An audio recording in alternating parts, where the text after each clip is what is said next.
David? Some vegetables from the farmer's market. Well, great. We've got squash, zucchini squash, and asparagus is actually from my garden. So you said you could teach me how to grill with it. Well, I think this is great. Let's try some grilling. Now, we're going to first of all use an indoor electric grill.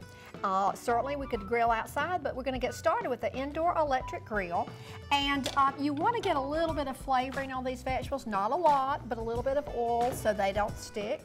So we're just going to do a very basic lemon vinaigrette kind of marinade, and that's 1/3 cup of olive oil.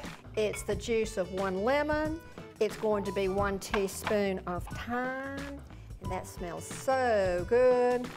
And then a little pepper to taste. All right, that was a lot of pepper, wasn't it? Did you see how much went in there? That was a lot. Now, we're just really going to real quickly mix the marinade up. And this lemon vinaigrette marinade, can be used on the vegetables. It can be used on the meat we're going to be using in a few minutes. All right, wasn't that easy? Now, we're going to marinate these with just, and if you have a little pastry brush, that makes it nice. Or if you don't, and I'm going to marinate both sides, okay?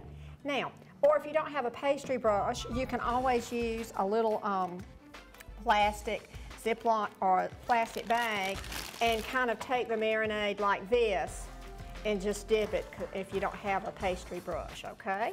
So I'm just really quickly covering the vegetables with some marinade. The whole purpose of this is to give a little bit of flavor and then also so they don't stick to the electric grill. We've done these at our Cook Smart, Eat Smart classes a lot of times, and folks have always been really amazed that we can grill vegetables. I think it's something that they haven't thought about before. So we're going to use the electric grill, and it has preheated, and that's very important because the whole purpose of grilling is to get the grill marks. That's what you want. You want to see the grill marks. So we will carefully and quickly open up the grill, and I'm just going to use my hands. Can you hear the zucchini simmering already and sizzling?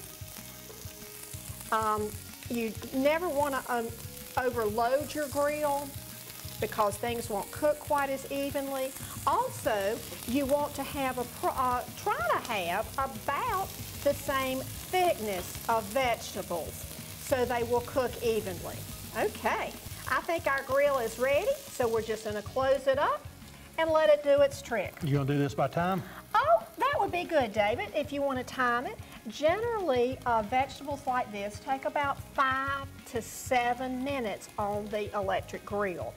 This is a relatively new grill, and it works really, really well, so it certainly won't take a whole lot more time than that. While we're waiting on that, I'm just going to go ahead and let's remove maybe this or we can slide this off of the tray there.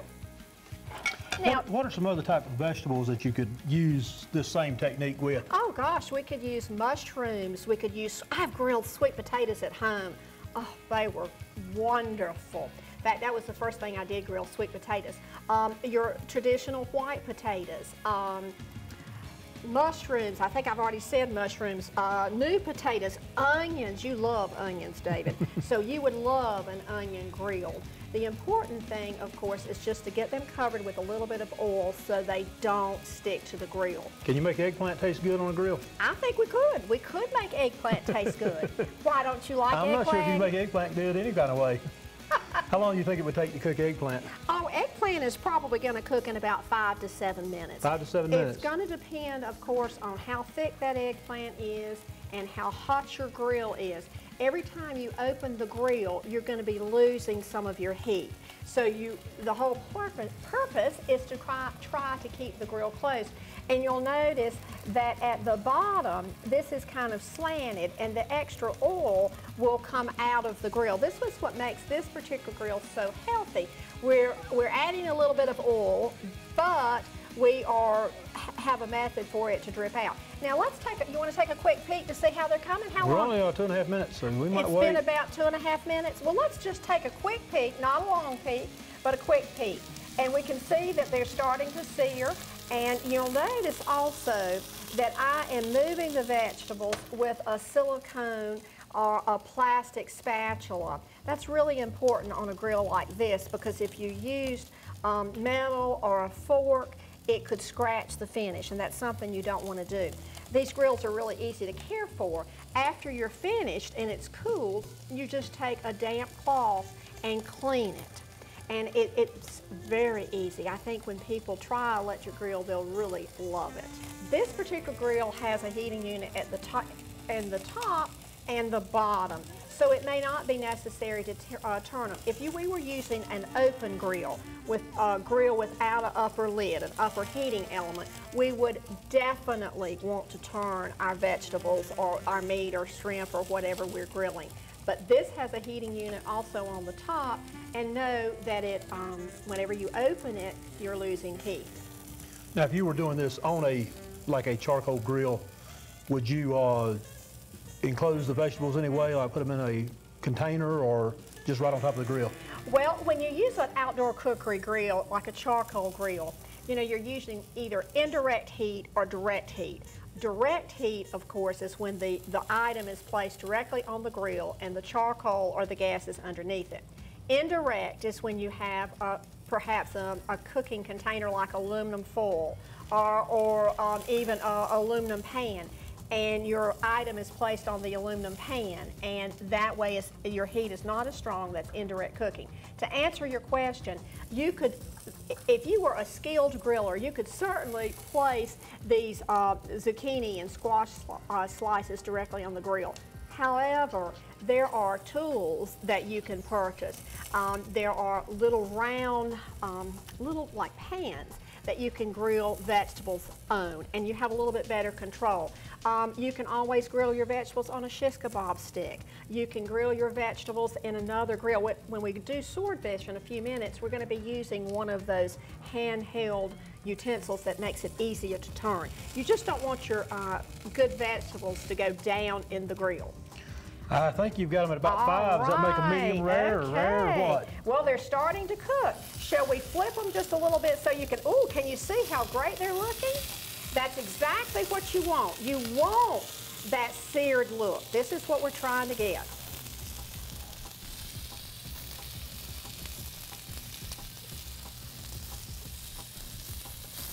See, it's a little bit hotter back there, so we'll move it around and see.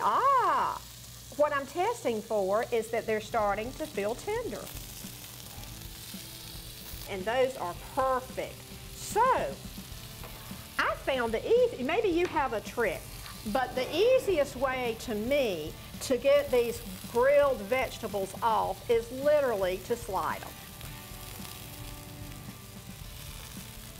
And I'm leaving the asparagus on a little bit longer so it'll have a chance to cook. We did this at home over the recent weekend and did this on a picnic table and had a lot of fun. I'm going to give them just another second more. Do you like your asparagus kind of crisp tender?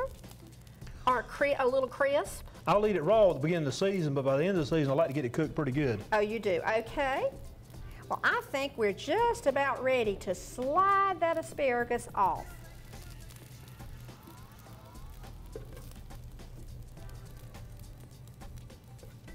Boy, this smells good. Now, we will close up the grill and we'll turn it off because we certainly don't need to keep it heated like that. Oh, David, we did a great job, didn't we?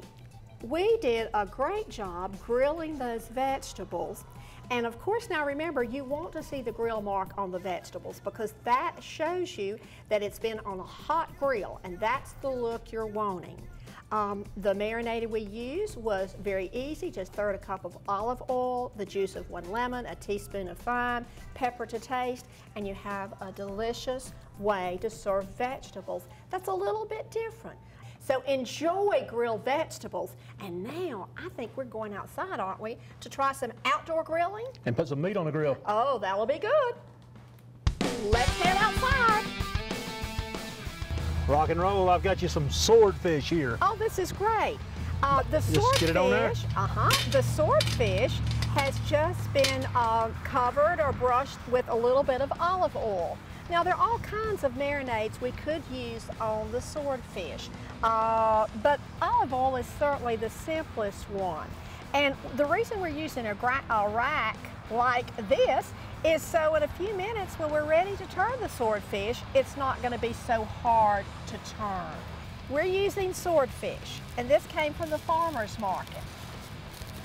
Swordfish from the farmer's market? It's actually caught off of Cape Hatteras, is line caught in the North Atlantic, and swordfish for a long time was sort of a no-no, but the Sea Watch has got it on their best alternative list now, and they say supporting these people out of Hatteras who are doing the right things and who are going with a limit. There's a 30 per day limit out of Hatteras, and by supporting them, people that are doing the right thing, that's a good thing. Support the people who are doing the right thing, and that'll bring back the fishery.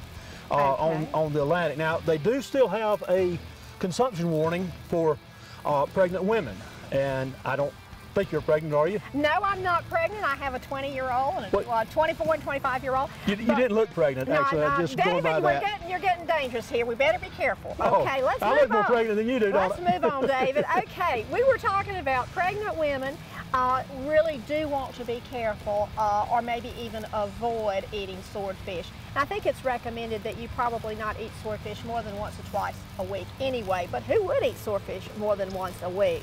Now, you know, swordfish is a perfect thing to grill as far as a fish. Salmon and swordfish and tuna are very good choices of fish to grill. I was going to bring you some trout, but he'd run out of trout. Oh, he ran out of trout, and that would have been more local. Well, the swordfish is going to be a challenge. We have just treated it with a little bit of olive oil, though there are lots of other marinades you could treat it with. Shall we see if it's ready? You know, one way you can test is to take a fork and see if it flakes up. I don't want to tear up this beautiful swordfish, but it certainly is flaking. I don't know if you're seeing that, but it is flaking up. Okay. I think it's ready. Also, we could. It's always a good idea if you're just learning to grill to use an instant read thermometer. Let me get it set here. We're going to put it in one of the thicker parts of the meat, about halfway down. And let's see, it's reading 145. 148, 148. It is definitely ready. Call her done. We're gonna serve it. Okay. Careful now. These grills have advantages and disadvantages. Someone is gonna enjoy eating this grilled swordfish. This is like a delicacy, isn't it? I don't know yet, but first time I've ever eaten it. Well, that's enough serving for about 4 people. That looks 4 people's worth, all right? That looks good like deal. 4 people's worth. When you consider a serving is about 3 ounces or the size of your fist. You did a great job on that, David. All right, looks good to me. Did a great job. Well, then let's, what you gonna do with this shrimp that I got you? Oh, I forgot about that. We've got some other things to grill, don't we? Okay, we've kept it in the cooler area, covered it to protect it. We've got some shish kebabs. What is that? I saw the shrimp, I saw the mushrooms. What is that, David? What did you sneak it on me? Put a deer in there on you. Oh, no. Now, did they have deer at the farmer's market? No, actually, this is one my cousin collected, brother-in-law collected. Oh, really? Yeah, and you know how it is when old men kill old deer, and so this one I had to marinate it a little bit in some meat tenderizer. Meat tenderizer, yeah, okay. So some soy sauce, the same marinade you taught me before, with the soy sauce and some meat tenderizer though that I added to it, and that made it a little bit more tender.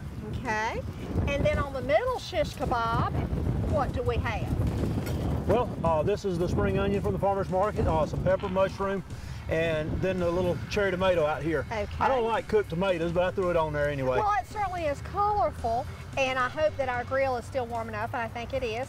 And we put just a little bit of oil on those before we put them on the grill.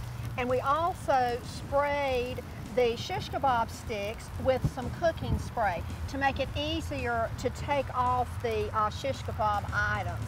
And then finally, what do we have over here? Oh, this looks really great. This is the shrimp.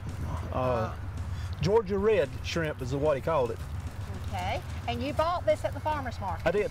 Who would know that they have shrimp and swordfish at the farmer's market?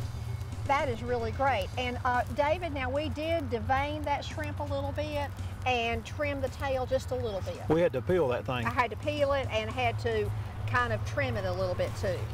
Oh, and you stuck an asparagus. Oh, you had to try one of your good asparagus from your own garden. That's great. Well, I didn't know how much the shrimp might slip off the end of the shish kebab. So you were trying to hold it on, right? I thought that's one more chance to hold it on. That's great. And your timing, I noticed, how long have they been on there? About a minute. Okay. Well, the shrimp... Not near enough, I'm sure. Not near enough, that's now this marinade, did you mention the marinade you used on here was the same as you used on the vegetables? I did not, but just as a review, the marinade on the vegetables is 1/3 cup of olive oil, the juice of 1 lemon, a teaspoon of thyme, and then some pepper to taste. And I think I went a little overboard on the pepper, so it's going to be kind of spicy. And you know, we've got a lot of different things on the grill. We've got the thin vegetables, and then we've got the thicker deer meat.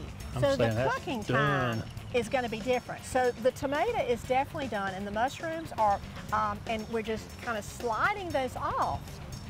Oh, that looks delicious. Don't you love grilled mushrooms? That's probably one of my favorites. I just think it's great that you can get shrimp, swordfish at the farmer's market. This is exciting. Yeah, there's a lot of people don't understand what kind of farmer's market we've got here. We've probably got one of the top 100 in the nation, but it's so not very well known when you get right down to it. But we've got some of the dairy products up there. We've got some of the different meat products, and of course the vegetable products. So it's really overall it's a very good farmer's market. Okay. David, you did most of the work on the grilling. You did a wonderful job. Was it all right if I do most of the eating? Oh, I might want to sample a little bit, but, right. But David, you can have every bite of the deer. Thank you, Pam. You're welcome. All right, that's really eating local, isn't it? That is very local, David, and it's gorgeous. I hope folks will enjoy trying grilling, both the indoor grill, the electric grill, and then the outdoor charcoal grill. And it looks like it's going to be delicious. And isn't it fun to eat local and eat smart at the same time?